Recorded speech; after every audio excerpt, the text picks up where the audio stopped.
G'day traders, mindset reset. Thursday, free cash Thursday on the backside of an FOMC and NFP Friday week. What a day it has been for several traders. We had opportunities this week simply by sitting on our hands. I'm going to talk about a couple of different things that presented over the week. We've basically had one great playbook opportunity in the US window for sure each day this week. We've also had opportunities in the London session and in the Asian window. But today I want to talk about three key things, three lessons, three takeaways that have come to my attention this week, specifically regarding mindset reset. Again, the topic of these videos is mindset around building your trading business, protecting yourself, bulletproofing your psychology for success, and then making sure you bulletproof yourself against self-sabotaging or damaging behaviors. And that is a real battle, and I'll talk about myself for a moment. Number one, trying to eliminate, minimize, completely eradicate bad behavior. And that's a process. Stephen and I, other traders, we've discussed this.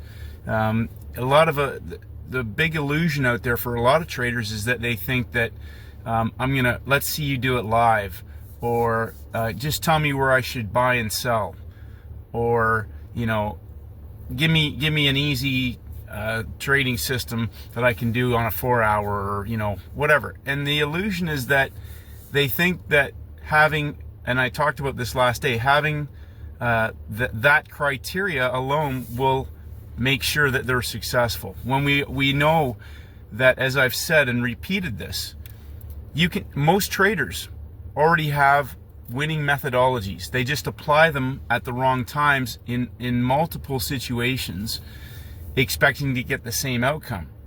But that's what leads them into doing things that will sabotage their good results, that will get them into situations that are 50-50 and they can't get out, or they have to get out with a loss or get out with a small win, but they're in that situation potentially for hours. Like Stephen jokes about starting a science project at 3:59 in the afternoon on a Friday, and then you can't get out of that situation because the market's about to close and you're trying to get out of it before you do any more damage, and you're heading into the weekend, which comes back to Friday morning. Tomorrow is Friday. Don't ruin your weekend. Meaning, so today's an example, again, on a Thursday. If you can count to 3 and tell time, you can make a lot of money.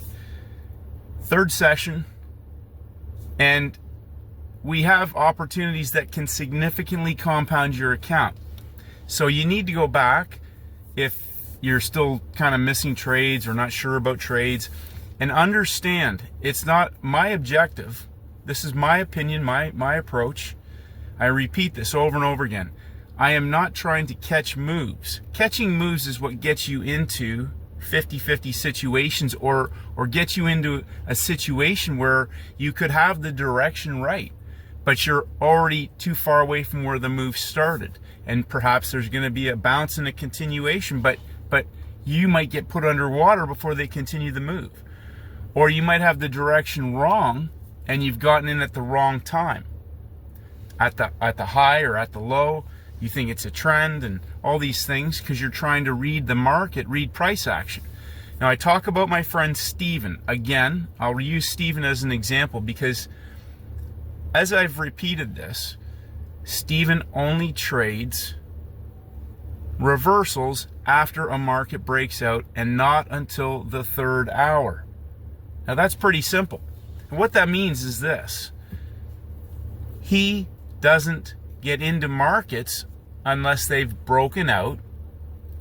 So if you think about this just in simple terms, in terms of timing, if a market breaks out and closes outside of a range in 1 hour, maybe the New York Open on an index, and then the 3rd hour opens up outside, you've got a market that's closed in breakout now in one time frame. The 4-hour rollover happens in that 3rd hour, okay, 10 a.m. onwards for indexes, oil and gold.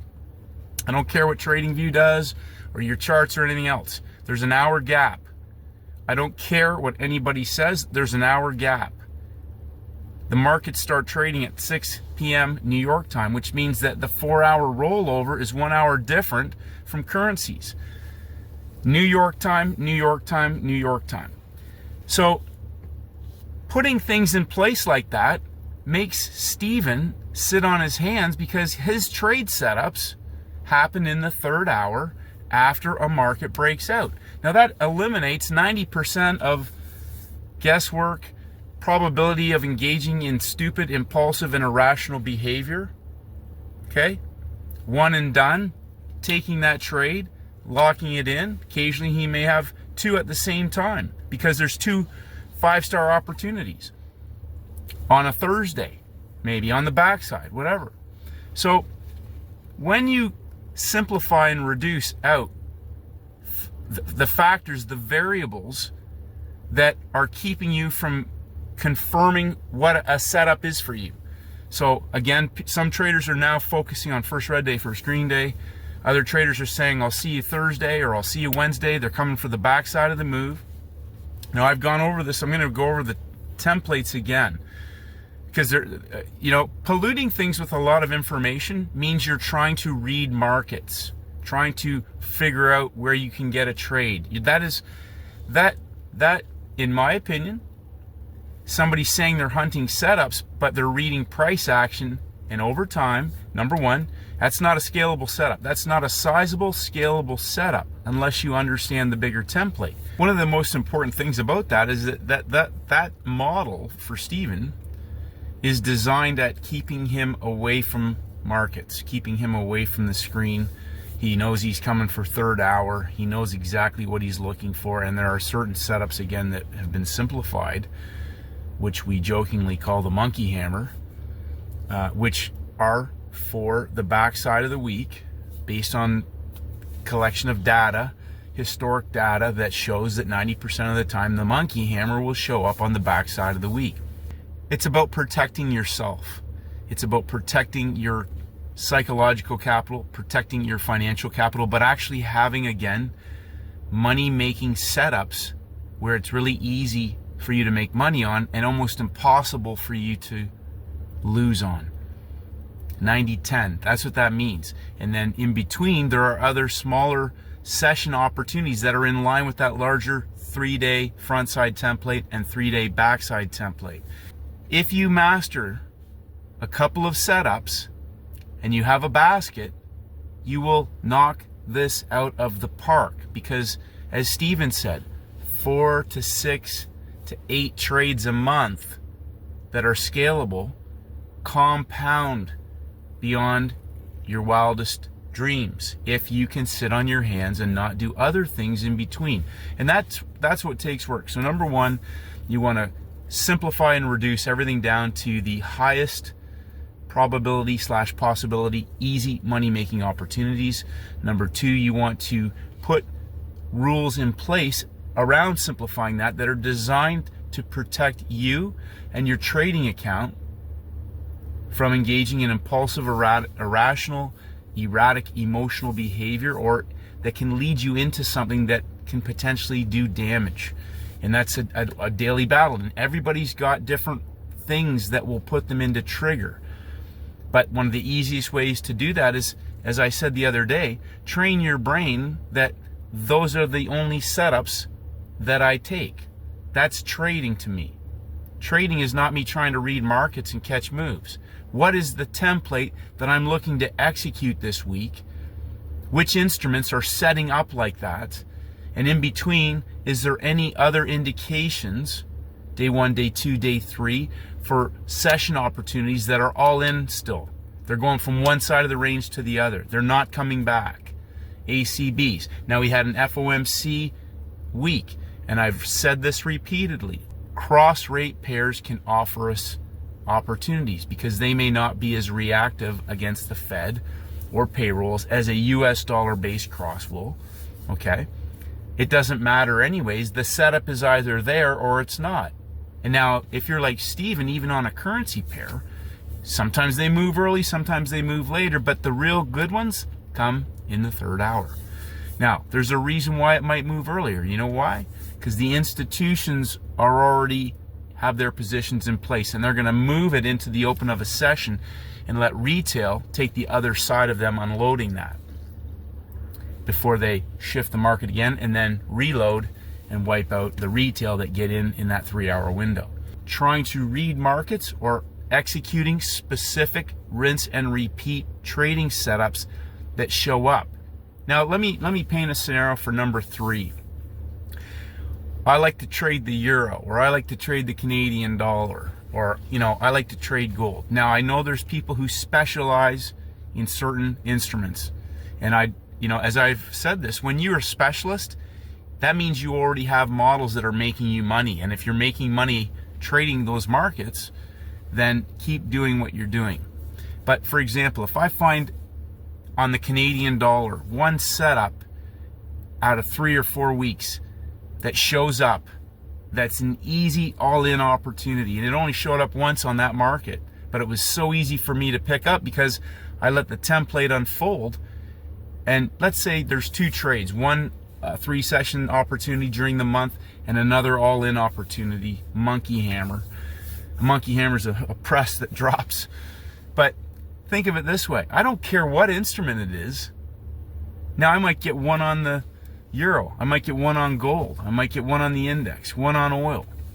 We joking about the Friday oily bastard trade. Okay, there's a trade that shows up on Fridays on oil occasionally, usually a couple times a month. But isn't that good to know? If I get consistent, reproducible opportunities on certain instruments at certain times of the week, a couple times a month, isn't that worth knowing? Easy money-making trading setups. So number 1, reducing, simplifying, so that you can reproduce, simplify, reproduce, and execute that repeatedly without any analysis paralysis, chasing moves, opportunities that are the same over and over again, but on any instrument. Number 2, eliminating and working on your mindset, eliminating self-sabotaging behaviors. If you're executing money-making setups, your belief will start to skyrocket through the roof, as several traders will attest to. Because now you have a winning mindset, because you're not sitting there every day with 50-50 garbage and getting some right, and you feel great that day, then you get some wrong, and then you get really wrong on the wrong day and blow your account out, and then you got to start again. And I'm the king of doing a lot of stupid things. Like Steven jokes, he invented stupid. But if he invented stupid, I think I invented idiot, because I had done so many things wrong and done them repeatedly over and over again. That's what scar tissue is. That's the scar in your memory bank, knowing what not to do. Knowing what not to do. But also knowing what to do. Doing what works and not doing what didn't work. Again and again and again. If you stick to doing what works, today's a great example. Traders were forced to sit on their hands with that kind of calendar in a lot of cases. There were opportunities, obviously, in different sessions. But the easy money was made on the backside, on day 2. Day 2 offered traders today significant opportunity to compound their account. So again, it's a daily battle of getting 1% better every single day, and it's a daily battle to protect yourself. Like I joke with Steven, is it safe to come home yet? Is it 5 o'clock yet? Stay out of the house, stay at the gym, go to the lake, get on the boat, go skiing, whatever, go for a swim. But is it safe to come home yet? Because it's not 5 o'clock. If the market's still open, the degenerate gambler in me might be tempted to go back and, do some damage. But after working on that for years and years and years, I can joke about it, but I know that it's a real thing. It's a real entity. So, congratulations, traders. I know that traders, even the ones that are struggling, see it. And my biggest and best advice on that in closing is, don't be afraid to just watch and observe and learn. Because the markets aren't going anywhere. And if you execute a couple of those, if you focus on one great trade setup, easy money-making trade setup at a time, then all of a sudden your account starts to just kind of push along and grow. And as you're growing that account and you're hitting the same best opportunities, 3-4 weeks go by, and all of a sudden you've compounded your account to a point where it's actually reinforcing your confidence, your discipline, and a winning mindset to bulletproof yourself. And keep working on that every single day. Keep working on it every day. You know, like Steven's out doing a 5-7 mile ruck down the beach every morning with a 40-pound rucksack on his back, you know. Exhaust yourself physically so that you're calm, relaxed, purge your stress, get outside, do things, enjoy your life. Make trading a pursuit of pleasure. Make it profitable. Focus on profitable, easy money-making setups, and then force yourself, train yourself, discipline yourself. That if that is not what you have, a reproducible, executable trade setup, to not take any trades. I'd rather miss a trade than try to trade a 50-50 situation. Sit on your hands and wait. Let the template set up. What are the best candidates that you have setting up this week?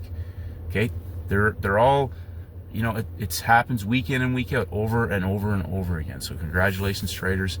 Tomorrow's non-farm payrolls Friday. Day 3 on the backside, the closing range of the week, the second trading day of the month. Today was the first trading day of the month. Nobody can stop you but you.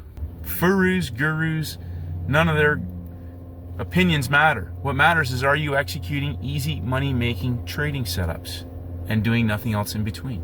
Have a great day. Stay disciplined, stay focused, and may the markets go with you. Have a great day.